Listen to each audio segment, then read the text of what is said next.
राहुल गांधी के मन से प्रधानमंत्री नरेंद्र मोदी को गाली दिए जाने को लेकर सियासत तेज हो गई है। केंद्रीय गृह मंत्री अमित शाह ने कांग्रेस पर निशाना साधा। शाह ने कहा कि जितनी प्रधानमंत्री को गाली दोगे उतना ही कमल खिलेगा और अगर राहुल गांधी में थोड़ी भी शर्म है तो माफी मांग ले। साथ ही ये भी कहा कि राहुल अब घुसपैठिया बचाओ यात्रा निकाल रहे हैं। राहुल जी ने जिस प्रकार से घृणा की स्तर बगर की राजनीति की शुरुआत की है उसकी और प्रधानमंत्री नरेंद्र मोदी जी की स्वर्गीय माताजी के लिए जो अपशब्द कहे गए उसकी मैं हृदय से निंदा करता हूं और ये आज से नहीं है। मोदी जी जब से मुख्यमंत्री बने तब से सोनिया जी, राहुल जी, मणिशंकर अय्यर, दिग्विजय सिंह, जयराम रमेश, रेणुका चौधरी, हर कांग्रेस नेता ने मोदी जी के लिए अपशब्द कहे। कोई मौत का सौदागर कहता है, कोई जहरीला सांप कहता है, कोई नीच आदमी कहता है, कोई रावण बताता है, कोई भस्मासुर बताता है, कोई वायरस कहता है। कांग्रेस के नेता क्या समझते हैं? इस प्रकार की भाषा का प्रयोग कर कर आपको जनादेश प्राप्त होगा क्या? मैं आज कांग्रेस के नेताओं को कहना चाहता हूं, जितनी ज्यादा गालियां मोदी जी को आप दोगे, कमल का फूल इतना ही बड़ा होकर खिलकर आसमान तक पहुंचेगा। और हर चुनाव में आपने प्रयास कर कर देखा है, फिर भी कुछ सीखना नहीं चाहते। हर चुनाव में गाली दिया, मुंह की खाई और फिर विजय को झुठलाने के लिए एक घुसपैठिया बचाओ यात्रा लेकर ये निकले हैं। और मैं आग्रह भी करना चाहूंगा राहुल गांधी जी के कि जरा भी शर्म बची है तो मोदी जी की, उनकी स्वर्गीय माता जी की और देश की जनता की जरूर माफी मांगे आप। बीजेपी जिस तरह इस मुद्दे पर अग्रेसिव है उससे कांग्रेस के नेता परेशान हैं। दिग्विजय सिंह से लेकर सचिन पायलट तक सब इस मुद्दे से पल्ला झाड़ने की कोशिश में हैं।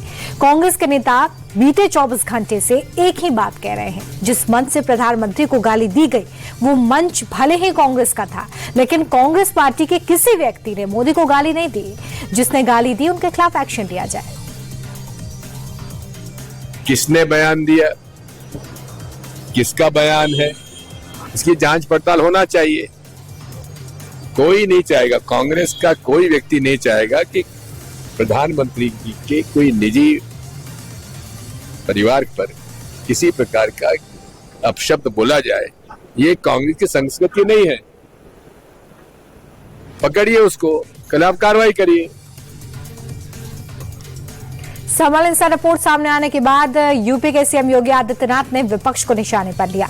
सीएम योगी ने कहा कि दंगे की साजिश की गई, डेमोग्राफी बदलने की कोशिश की गई और इसलिए दंगे कराए जाते थे। सपा और कांग्रेस के राज में हिंदुओं को टारगेट कर दंगे होते थे, हिंदुओं को पलायन करने के लिए मजबूर किया जाता था।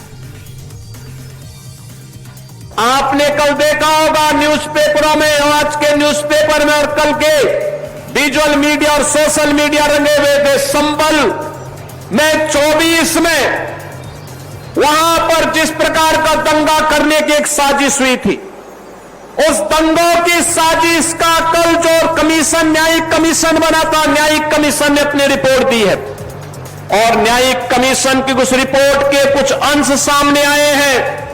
कैसे समाजवादी पार्टी और कांग्रेस के समय में चुन चुन करके हिंदुओं को निशाना बनाया जाता था, कैसे उनकी डेमोग्राफी को, उनकी जनसांख्यिकी को कम करके लगातार उन पर अत्याचार करवाए जाते थे, कैसे दंगे करवा करके हिंदू विहीन कर दिया जाता था क्षेत्रों को।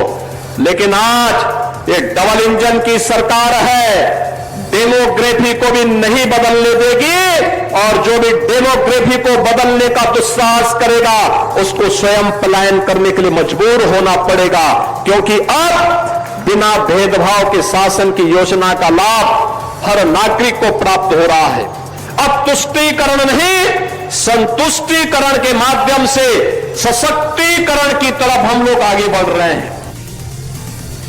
संघ प्रमुख मोहन भागवत के 3 बच्चों वाले बयान पर AIMIM चीफ ओवैसी ने सवाल उठाए। ओवैसी ने कहा कि पहले RSS वाले कहते थे मुसलमान अपनी जनसंख्या बढ़ा रहे हैं, अब यही लोग 3 बच्चे पैदा करने की बात कर रहे हैं। ओवैसी ने आगे कहा है कि आप सब महिला और परिवार पर छोड़ दें, बच्चे पैदा करने के लिए आप क्यों किसी पर दबाव बना रहे हो। आप हमेशा गाली देते रहे कि मुसलमान आबादी बढ़ा रहा है, ओवरटेक कर रहा है, इनके हर स्टेटमेंट में RSS के आप कह रहे हैं कि 3 बच्चे पैदा करो आप।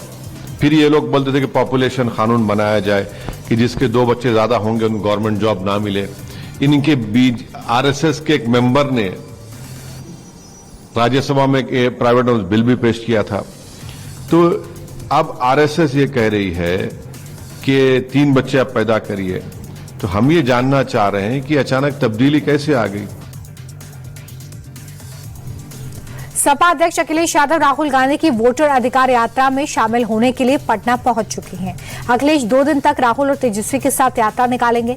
पटना पहुंचे अखिलेश यादव ने बीजेपी पर निशाना साधा। अखिलेश कह रहे हैं कि इस बार बिहार से बीजेपी का पलायन होने वाला है। चुनाव आयोग बीजेपी सरकार का जुगाड़ आयोग बन चुका है।